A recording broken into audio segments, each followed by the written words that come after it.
I went over this a little bit. It's going to be 5 weeks. We're covering obviously D7 both of these days. I might, depending on my schedule, throw up a little like hour, 2 hour optional practice on Sunday if everybody can attend. Don't worry if you can't; it's not that big of a deal. And we won't be doing a lot of runs. We'll be doing situational stuff for if we do have it. I'm not sure yet if I'm even going to have time on Sunday, but I'll post that in the dojo and ping everybody 47 times. So don't worry. Um, then next week will be A7. Week after that will be A5. The fourth week we're going to kind of rotate through bases, and then I'm going to try out a few things in D7, using this kind of same structure and a organized play and see how I feel about it. The fifth week we're going to look to do on Monday some hopefully we can get enough. I'll have to see, but I'd like to do some inner dojo scrims. Then Wednesday I'm going to look to see if we can scrim like the psychopaths that are not in the dojo, like Kara, Mites, all the other people. Um, just to get some actual translate some of these against people that weren't in here outside of it. Um, so that's just a heads up on all of that. Like I said, just I'll post about all of it and just let me know if you can or cannot show. I'm gonna need that timeline typed up and printed, please. Oh, I'll get it to you. I'll send it to you very soon. Yeah, just In code it. triplicate. All right. So the only real changes, I was pretty rigid with where I wanted everybody last night, and pretty much everybody did. Hold on one second. Pretty much, man, everybody seemed, if not comfortable with it, to easily be able to do what I was asking of them. So I'm gonna expand just a little bit. Let's all is Korean here. Let me somebody. Are you alive, Korean? Oh, Jag needs drag down plus whoever else. Yeah. Yeah. What else was in there? Did we get everybody? Did we already lose core?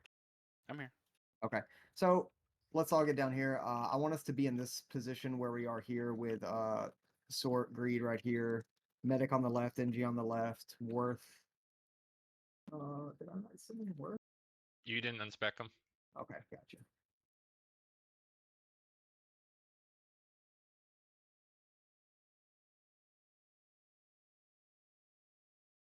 All right, Worth, go on left side as well. All right, so the big change here is going to be that as they're obviously we wouldn't necessarily concede this much ground, but as they're turning this corner, Ingy's going to hit, and we clearly identify that they're just going to go the typical 1-3, which is something I'm going to be calling out a little more consistently. But I want you guys collectively to get better at noticing this. This is going to be the next step we take defensively and hopefully offensively this practice.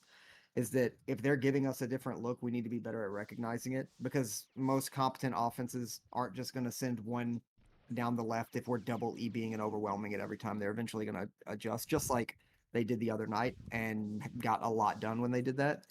So we're going to ask the NG to EB, continue EBing three, get his 3 EBs, toss a nade, try and start this left side inf on a little bit of a good foot. And then as soon as the offense passes about this threshold or into this area, I want the engineer to then turn and start focusing on the right.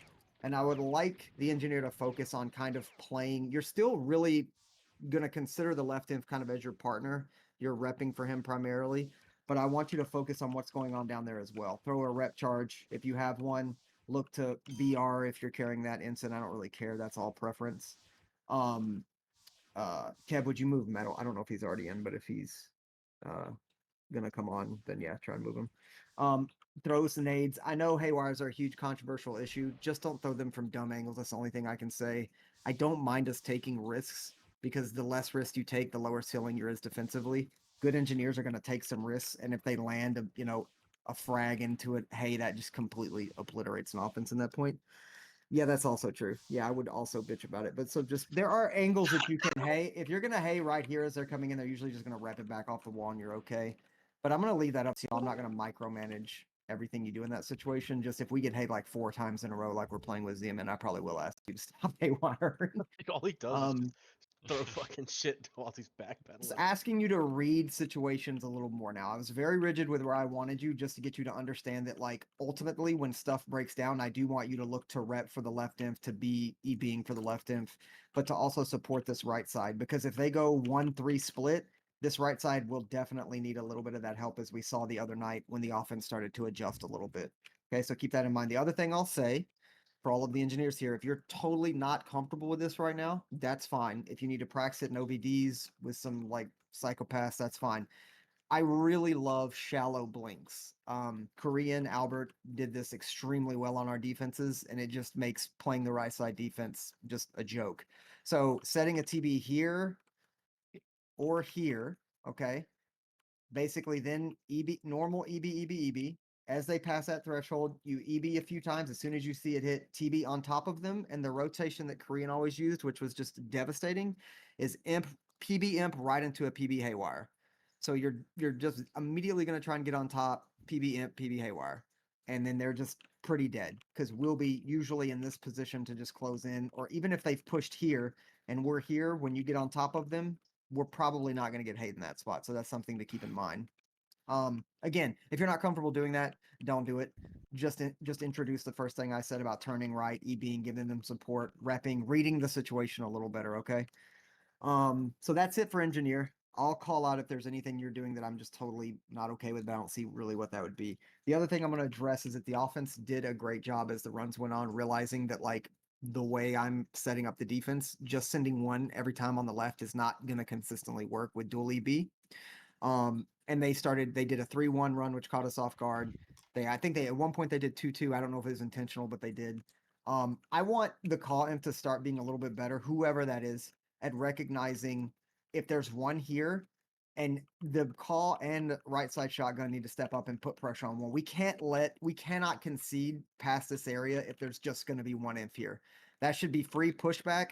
Either force him into that room and then we can just turn here and play here. I wouldn't necessarily look to go a flank because then they can just, I mean, look, two imps, a heavy and an SL are always going to force back a medic NG and an imp. That's always going to happen. So if we're looking to flank here, that could put our position, it could put us positionally in a very bad situation. So just get him out because he's not going to step up in 1v2, I hope. That should be a fight we win all the time. Infantry is a numbers game. That's a skill check situation. We should be able to kill him if he's right there and then turn the numbers. So Andrew, I had a question about that. So Sure. let's say Hearthstone on this right side. Sure. They do that one split where one if is coming this way, the other three, whatever, go Are on the left. We kill that one guy. Is it fine if I come back and swing left while Hurt Yes. pushes up and That's closes that perfectly door? great. Yeah. Because that's a trap, and then we just clear, and then we open the door and push straight out. That would be perfectly fine. That would actually be a great read in that situation. But I think more often than not, they're just going to retreat into that room. And that's a There's no reason great to take. position for the defense to be because now they have no threat on the turrets. They're not really going to set up a great flag room rush from that position with the heavy probably being posted up back. And we just fight straight from here. We EB, we rep, we throw nades. This is a horrible room for them to be stuck in the middle room. So the 3v1, we should always force the one out and then look to come back to the middle.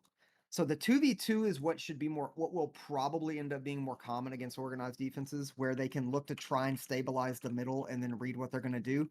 This is where a lot more pressure is going to be put on the call inf. I don't want you anymore, just like I told the NG to stay left, and now I'm expanding. I don't want you to just stubbornly stay right.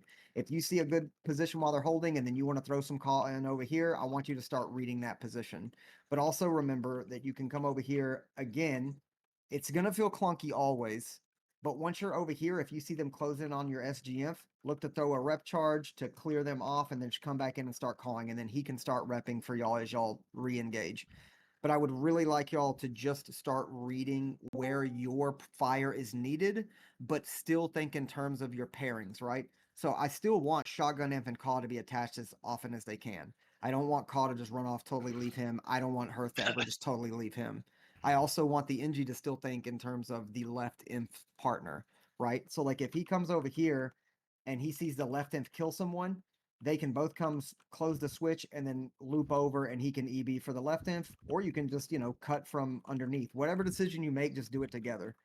That's really about all I have to say, and I think we can start the run. If anybody has any questions real quick, just PM me.